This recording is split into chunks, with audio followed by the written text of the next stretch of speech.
Hey guys, Brad Gilmore here. Want to give a big shout out to our title sponsor, Walker Texas Lawyer. If you or a loved one have been injured in an accident, whether that be a car, truck, motorcycle accident, or some kind of other issue, hit up Walker Texas Lawyer at 713-552-1117 or walkertexaslawyer.com. Oh, Brad, what have you done now? Broadcasting live from Houston, Texas, and around the world. TV host, best-selling author, and radio personality Brad Gilmore brings you a collection of conversations with stars from movies. Matthew McConaughey. Brad Gilmore. Mark Wahlberg. Hey, how are you? The legendary Mr. Christopher Lloyd. Christopher, how are we doing? I'm doing good. Great introduction. Jessica Alba and Lizzie Mathis. Ladies, thank you so much for joining me. Thank you. Kevin Costner joins us. Thank you so much. Thank you. Television. Jimmy Fallon joins us this morning. Jimmy, how you doing, my friend? Good morning. Thank you so much, Brad, for having me. I appreciate this, bud. Kelly Ripa. Brad, thank you for having me. Comedy. Jay Leno joins us. Jay, how you doing? Hey, Brad, what's going on? Chris Tucker is in the building. Chris Tucker, good morning to you. Hey, Brad, and good morning to you. How are you? George Lopez joins us right now. George, how are you doing, sir? Good morning.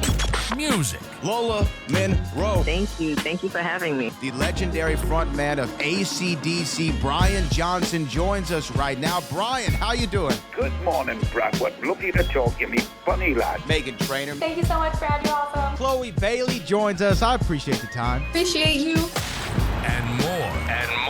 This is The Collection. Now your host, The Boat. Brad Gilmore! And I can't believe I have the distinct honor and privilege to interview these next two gentlemen who represent one of the most iconic rock bands, really the most iconic music groups in the history of this planet as we know it. And they're going to be in Las Vegas, Nevada at the Coliseum at Caesar's Palace, February the 3rd through the 28th to kick off a new Las Vegas residency. It is the one and only Joe Elliott and Phil Collen of Def Leppard. Good morning, guys. Thank you so much for taking the time. Pleasure. Morning. Look, let's just start right with the residency and being able to be in that one space for all of those dates. And people from all over the world now come to Las Vegas. It's really become the entertainment capital. Being able to do that, how exciting is it to be in that one place and get to have thousands of people every single night?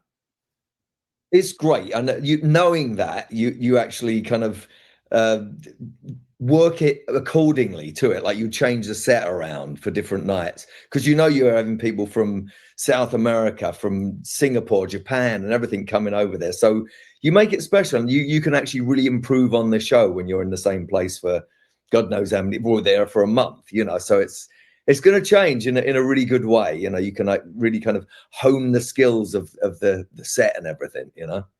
Yeah, and Joe, getting to be already there. I remember you'd see some footage of Elvis when he was doing his residency, and he would have a lot of fun with the set. And like you said, change it up, interplay with the audience because, there's a comfortability of having those, I guess, repeat performances. Yeah, you go like saying, this worked really well this night. Let's do it again tomorrow or expand on it. Or this didn't work so great. So you just change it. You can't really do that as much on a tour, I mean, you can a little bit, but not like you can when you do a residency. Yeah, Joe, you agree? Yeah, I think there's a psychological thing about playing the same venue 12 times where you get comfortable. It's the only opportunity for a band where instead of us visiting them, they come to visit us. So we get to sleep in the same bed for a month, and you get to go play Kiss Golf all day and then go do a gig at night. I mean, it's Vegas. It's going to be a lot of fun. Not just on stage. I mean, the fact that you're in Vegas, on our days off, we can go and see. Well, there'll be too many choices of things to go and see. I remember this is our third residency, and the last time we were there in 2019, I used to go and see Love, the Beatles show, all the time because it was just mind blowing. Or the Cirque du Soleil, or there'd be another rock band on somewhere. So it's a great thing to be there. But from our point of view, we get to put on a brand new show. We've got a whole new production that's specifically designed for this residency, and we get to change the set And that's important. And I just think it's more comfortable to do it when you're going back to the same venue the next day or the day after. And you say, let's drop that song and let's play this one tonight. And if it doesn't work, you can revert back. And there's no harm done, really. Yeah, you get to play around with it and have a lot of fun. And obviously people from all over the world are always in Vegas, and they might be able to catch a Def. Well, this show's going to sell out, but maybe they could catch a Def Leppard thing at the last minute if they wanted to. You know, the influence of y'all's band, I've been a big fan of y'all's for a very long time. And I just feel that when you talk about Def Leppard, y'all broke so many boundaries, whether you want to talk about Bringing on the Heartbreak. That was like the first big, I guess, heavy ballad that I can remember seeing on television a lot and hearing in radio play. Obviously, Pour Some Sugar on Me has had a influence not just on rock music, but I feel like hip hop has a huge influence from you all. I don't know if y'all feel that and can see that in some of the contemporary hip hop musicians, but your influence is way past just your era or your peak. It's gone on for decades and in all genres of music. Do y'all see and feel that? Absolutely. I mean, that was the plan. You know, we always wanted to be a hybrid of whatever. You know, Pour Some Sugar on Me was based on some early kind of rap music before it came hip hop. You know, it's like, you know, Run DMC. There was all this stuff like that. It's got the vocal meter. It's very rappy or hip hoppy, you know, whatever you want to call it these days. But yeah, you know, you always kind of get influenced by different things and not just rock bands. And that's what we always wanted to do. So you see it reappearing on other stuff as well. I think also in the 80s, there was a lot of bands that tried to copy what we did, which kind of soaked the market too much, which probably increased the need for grunge.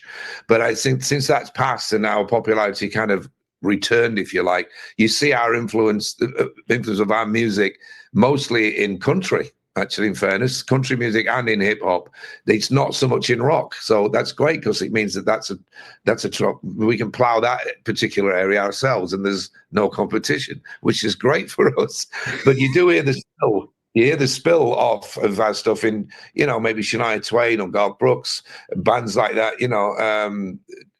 And then in hip hop as well, they're always contacting us. Can we sample this? Can we sample that? So you know that it's getting used. It's interesting how it spreads in two totally different directions. Well, and also I feel like y'all were the first band I ever heard the term arena rock or stadium music used for. That was the first time I can remember hearing that. And it was in reference to, you know, the Hysteria Pyromania era of that was y'all created these stadium anthems that, like you said, from the Garth Brookses to the Travis Scotts to the Post Malones, they all have kind of copied that aura of what y'all were able to bring in the 1980s. Absolutely. And we did set out to do that, you know, with our producer, Mutt Lang.